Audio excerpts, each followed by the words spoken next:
সংগ্রামী আহ্বায়ক উত্তরবঙ্গ সারা বাংলাদেশের সব থেকে নিযুক্ত আবু সাইদ তাঁর সাহেব সকল পক্ষে সকলের রাশিদ রহমানের পক্ষ থেকে ধন্যবাদ অঙ্কিত করা সকলের সাথে ধন্যবাদ দোয়া আছে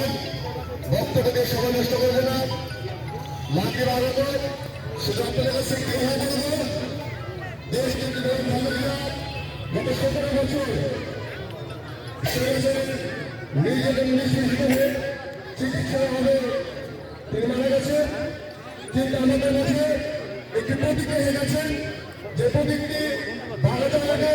আমাদের অবসর চাপের হাতে তুলে দিয়ে গেছেন আপনাদের কাছে উত্তর থাকবে দেশটি ভালো জায়গায় বিক্রি করে ভালোবাসবে সংরক্ষণ করতে হবে এক এবং অভিন্নভাবে ধানের শির পক্ষে আবশ্যক চাপের পক্ষে তারেক রহমানের পক্ষে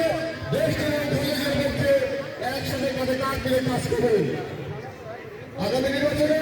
সবাইকে একসাথে কাজ করা আহ্বান শেষ করছি ধন্যবাদ আসসালামু আলাইকুম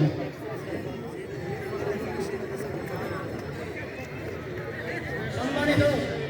আজকের এই অনুষ্ঠানে আনন্দ অতিথিকে মঞ্চে আসন গ্রহণ জন্য সবাই আনন্দ করছি বাধা পৌরসভার সাধারণ সম্পাদক জনাব মোহাম্মদ তৌফিক ইসলাম তৌফিকে মঞ্চে আসন গ্রহণ জন্য সবাই আনন্দ করছি আগে সরকার বিশেষ এবারে বক্তব্য রাখবে বাধা উপজেলা